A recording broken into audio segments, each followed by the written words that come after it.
ನಮ್ಮ ಅಂಕೋಲ ದೊಣ್ಣೆ ಫಾಲ್ಸ್ಗೆ ಹೊರಗಿಂದೆಲ್ಲ ಟೂರಿಸ್ಟ್ ಬರ್ತಾರೆ. ಆದ್ರೆ ನಾನು ಅಂಕೋಲದೊಳಗೆ ಆಗಿ ಇದೇ ಫಸ್ಟ್ ಟೈಮ್ ಹೋಗ್ತಾ ಇರೋದು ನಮ್ಮ ದೊಣ್ಣೆ ಫಾಲ್ಸ್ಗೆ. ಸುನಿಶ್ಕಾ ಅಂತ ಒಂಥರ ಟ್ರೆಕ್ಕಿಂಗ್ ಎಕ್ಸ್ಪೀರಿಯನ್ಸ್ ಅಂತಾನೆ ಹೇಳ್ಬೋದು. ಯಾಕಂದ್ರೆ ಎಕ್ಸಾಕ್ಟ್ ಆಗಿ ಲೊಕೇಶನ್ ಎಲ್ಲೂ ಇಲ್ಲ. ಸ್ಟಾರ್ಟಿಂಗ್ ಅಲ್ಲಿ ಒಂದು ಬೋರ್ಡ್ ಹಾಕಿದ್ದಾರೆ ದೊಣ್ಣೆ ಫಾಲ್ಸ್ ಅಂತ. ಅದಾದ್ಮೇಲೆ ನಾವೇ ಬೇರೆ ಹೋದಂಗೆ ಅವ್ರ ಹಿಂದೆ ಹೋಗ್ಬೇಕಾಗ್ತದೆ. ದೊಣ್ಣೆ ಫಾಲ್ಸ್ ವಿಸಿಟ್ ಕೊಡ್ತಾ ಇರೋದು ಮಸ್ತ್. ಇದೊಂಥರ ಹಿಡನ್ ಜೆಮ್ ಅಂತಾನೆ ಹೇಳ್ಬೋದು. ಯಾಕಂತ ಹೇಳಿದ್ರೆ ಎಲ್ಲರಿಗೂ ಇದ್ರ ಬಗ್ಗೆ ಗೊತ್ತಿಲ್ಲ. ಇವಾಗ ಇದ್ರ ಬಗ್ಗೆ ಗೊತ್ತಾಗ್ತಾ ಇದೆ. ಸಂಡೇ ಆಗಿದ್ ರೀಸನ್ ಫುಲ್ ರಶ್ ಇತ್ತು ದೊಣ್ಣೆ ಫಾಲ್ಸ್. ಫ್ಯಾಮಿಲಿ ಮತ್ತು ಫ್ರೆಂಡ್ಸ್ಗೆ ಬೆಸ್ಟ್ ಪ್ಲೇಸ್ ಅಂದ್ರೆ ಹೇಳ್ಬೋದು ಎಕ್ಸ್ಪ್ಲೋರ್ ಮಾಡ್ಲಿಕ್ಕೆ. ಬೇಜಾರು ಎಂತ ಅಂತ ಹೇಳಿದ್ರೆ ಇಲ್ಲಿ ಬಂದವರು ಅಡಿಗೆ ಎಲ್ಲ ಮಾಡಿ ಫುಲ್ ಪ್ಲೇಟ್ಸ್ ಕಪ್ಸ್ ಎಲ್ಲ ಹಂಗೆ ಬಿಸಾಡ್ಕೊ ಹೋಗ್ತಾರೆ. ಹೆಂಗ್ ತಂದಿರ್ತೀರಿ ಹಂಗೆ ತಗೊಂಡೋಗಿ ಬೇರೆ ಕಡೆ ಹಾಕಿದ್ರೆ ಉತ್ತಮ ಅಂತ ನಾ ಹೇಳ್ಬೋದು. ಸ್ವಲ್ಪ ಹೊತ್ತು ಅಲ್ಲೇ ದೊಣ್ಣೆ ಫಾಲ್ಸ್ ಕಡೆ ಕುತ್ಕೊಂಡು ಟೈಮ್ ಸ್ಪೆಂಡ್ ಮಾಡಿದ್ವಿ. ಅಲ್ಲಿ ಫುಲ್ ರಶ್ ಇರೋ ರೀಸನ್ ನಾವು ಮತ್ತೊಂದು ಸೈಡಿಗೆ ಬಂದ್ವಿ. ಅಲ್ಲಿ ಫುಲ್ ಖಾಲಿ ಇತ್ತು ಮತ್ತು ನೀರು ಕೂಡ ಕಡಿಮೆ ಇತ್ತು. ಸೊ ಅಲ್ಲಿ ಆಟ ಆಡಿದ್ವಿ.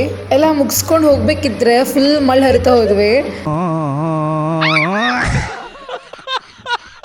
ಹಂಗೆ ಹೋಗ್ಬೇಕಿದ್ರೆ ನೀರಲ್ಲಿ ಒಂದು ಕಲ್ ಸಿಕ್ತು. ಹಂಗೆ ಸ್ವಲ್ಪ ಹೊತ್ತು ಮಳೆ ಇರ್ತಾ ನಾಟಕ ಆಡ್ತಾ ಫಾಲ್ಸಿಗೆ ಟಾಟಾ ಮಾಡ್ತಾ ಹಂಗೆ ಮನೆಗೆ ಹೊಂಟ್ವಿ. ಈ ದೊಣ್ಣೆ ಫಾಲ್ಸ್ ಬಂದ್ಬಿಟ್ಟು ಅಂಕೋಲದಲ್ಲಿರುವ ತಾಳೆಗದ್ದಲಿದೆ. ಗೋಕರ್ಣದಿಂದ 22 ಕಿಲೋಮೀಟರ್ ಆಗುತ್ತೆ. ಅಕ್ಕಪಕ್ಕ ಜನರಿಗೆ ಕೇಳಿದವ್ರು ಹೇಳ್ತಾರೆ ಎಲ್ಲಿದೆ ಅಂತ location. So thank you for watching. Bye.